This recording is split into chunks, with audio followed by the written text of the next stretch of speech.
पूरे देश से श्रद्धालु अपने कर्मों का प्रत्याचाप करने के लिए महाकुंभ के मेले जाते थे। वहीं दिल्ली के रहने वाले अशोक कुमार ने कुंभ के मेले में जाने का महत्व ही बदल दिया। वो कुंभ के मेले में आते हैं, गंगा में डुबकी लगाते हैं और खुद की पत्नी की हत्या कर देते हैं। उन्होंने ऐसा क्यों किया, आगे वीडियो में डिटेल्स में जानते हैं। प्रयागराज में आयोजित महाकुंभ 2025 एक ऐतिहासिक और भव्य आयोजन रहा, जो 14 फरवरी 2025 मकर संक्रांति से 26 फरवरी 2025 महाशिवरात्रि तक चला। इस दौरान करोड़ों श्रद्धालुओं ने गंगा, यमुना और अदृश्य सरस्वती के संगम में पवित्र स्नान किया, जिससे यह आयोजन विश्व का सबसे बड़ा धार्मिक समागम बना। सीएम योगी आदित्यनाथ ने प्रयागराज महाकुंभ मेला खत्म होने के दूसरे दिन ये कहा कि इस मेले में 66 करोड़ श्रद्धालुओं ने कम से कम 5,000 रूपए खर्च किए होंगे, तो भी कुल 3,30,000 करोड़ खर्च हुए होंगे। 66 करोड़ लोग प्रयागराज कैसे पहुँचे? इतने सारे लोगों ने क्या खाया होगा? वो कौन सी गलती थी जो कई लोगों को अपनी जान गंवानी पड़ी? और प्रयागराज के इस महाकुंभ की छोटी से छोटी जानकारी को आज के वीडियो में जानते हैं। दोस्तों, आपने अभी तक चैनल को सब्सक्राइब नहीं किया हो तो चैनल को सब्सक्राइब जरूर कर लेना। मैं ऐसे ही वीडियो आपके लिए लाता रहता हूँ। और हाँ, आप भी महाकुंभ के मेले में गए हो तो आपको आयोजन में क्या अच्छा और क्या बुरा लगा, वो भी कमेंट जरूर करना। महाकुंभ के पीछे एक पौराणिक कथा है। देवताओं और असुरों ने मिलकर समुद्र मंथन से अमृत निकाला। अमृत के लिए राक्षसों और देवताओं के बीच 12 दिनों तक लड़ाई चली। कहा जाता है कि देवताओं और राक्षसों की ये लड़ाई मनुष्यों के 12 साल के बराबर थी। वही वजह है कि 12 साल में एक बार कुंभ मेला मनाया जाता है। अमृत को राक्षसों से बचाने के लिए भगवान विष्णु ने अमृत का पात्र गरुड़ को दे दिया। इस दौरान अमृत की कुछ बूंदे धरती पर प्रयागराज, नासिक, हरिद्वार और उज्जैन में गिर गई। यही वजह है कि इन चारों जगहों पर भी कुंभ का आयोजन होता है। अर्ध कुंभ मेला हर 6 साल में और महाकुंभ मेला हर 144 साल में केवल प्रयागराज में होता है। कुंभ मेले की तिथियां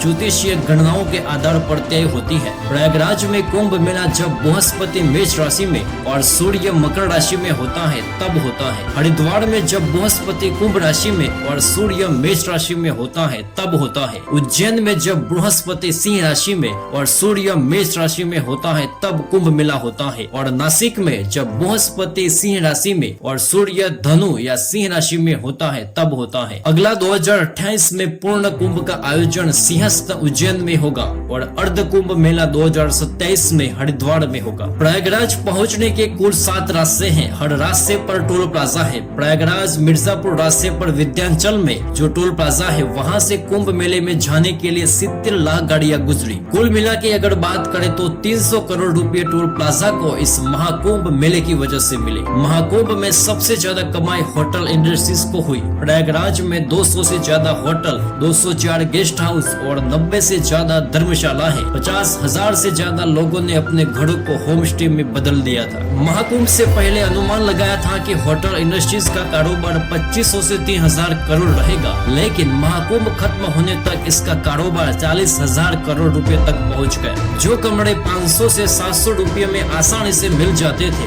वही कमरे लेने के लिए श्रद्धालुओं को 4,000 से 5,000 चुकाने पड़ते थे। एक कचौड़ी वाला भी दिन में 50,000 से ज्यादा की बिक्री कर लेता था और जो प्रसाद की दुकानें थी, उनका दिन भर की बिक्री 5 लाख से ज्यादा हो जाती थी। हर दिन एक दुकान से लगभग 2 से 3 टन लड्डू बिकते थे। जो लड्डू पहले 160 रुपए में मिलते थे, उनकी कीमत श्रद्धालुओं के साथ बढ़कर 300 रुपए किलो तक हो गई थी। पानी की बोतल भी 20 रुपए से लेकर 40-50 तक हो गई थी। एक 5 रुपए की चाय की कीमत 50 रुपया हो गई। रिक्शा वालों ने भी मौका देखकर फायदा उठाया। 1-2 किलोमीटर के लिए भी 200-300 रुपये वसूले। बाइक वालों ने भी एक सवारी के लिए 1,000 रुपये तक लिए। महाकुंभ में नाव के जरिए स्नान करने को लेकर मारामारी रही। इसकी डिमांड इतनी बढ़ी कि जिस घाट से संगम तक जाने में आम दिनों में 50 रुपये लगते थे, वही महाकुंभ के दौरान 5-5 हजार रुपये तक लिए गए। लोगों ने शिकायतें भी दर्ज करवाई, लेकिन कोई कार्यवाही नहीं हुई। दिल्ली, पटना, जयपुर के लिए जो बसें चलती है, उन्होंने भी अपना किराया दोगुना कर दिया। सबसे मुश्किल बड़ा काम था 4,000 हेक्टेयर में फैले इस महाकुंभ के मेले को स्वच्छ रखना। 15,000 से ज्यादा सफाई कर्मी को सबसे बड़ी जिम्मेदारी सौंपी गई थी। फिर भी कुछ ऐसे श्रद्धालु होते थे जो इन सफाई कर्मियों के काम को और भी मुश्किल कर देते थे। भीड़ की वजह से लोग शौचालय के बाहर ही शौच कर देते थे। शौचालय का इस्तेमाल करने के बाद लोग पानी तक नहीं डालते थे। लोगों को मना करने पर वे कहते थे कि सफाई करना क्या हमारा काम है। सफाई के लिए जरूरी सामान जैसे झाड़ू और लाइनर बैग्स की कमी रहती थी। स्ट्रीट स्वीपिंग और लाइनर बैग्स बदलने का काम ज्यादातर रात में ही किया जाता था।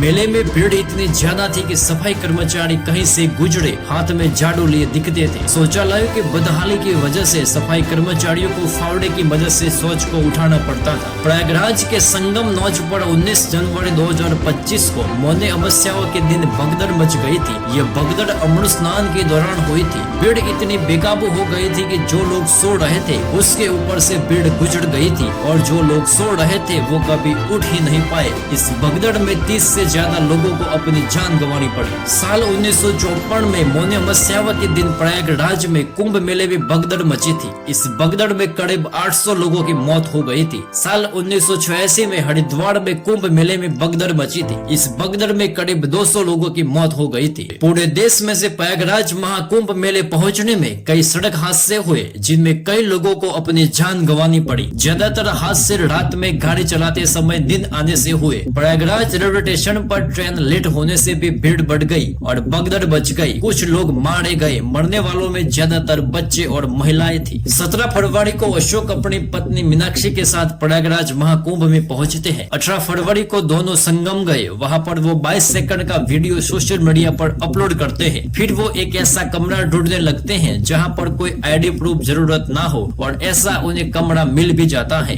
बंद कमरे में अपनी पत्नी मीनाक्षी का गला काटकर हत्या कर देते हैं और वहां से चले जाते हैं और घर पर फोन करके बता देते हैं कि मीनाक्षी मेले में गुम हो गई है। कुछ ही घंटों में पुलिस अशोक को पकड़ लेती है। वो कहता है कि मेरे अफेयर के बारे में मीनाक्षी को पता चल गया था, इसलिए मैंने उसे 6 महीने से मारने का प्लान बना रहा था और मुझे कुंभ मेले जैसा प्लान कहीं दिखा नहीं, इसलिए मैंने कुंभ के मेले में आने का बहाना बनाकर उसको कुंभ के मेले में ही मार दिया।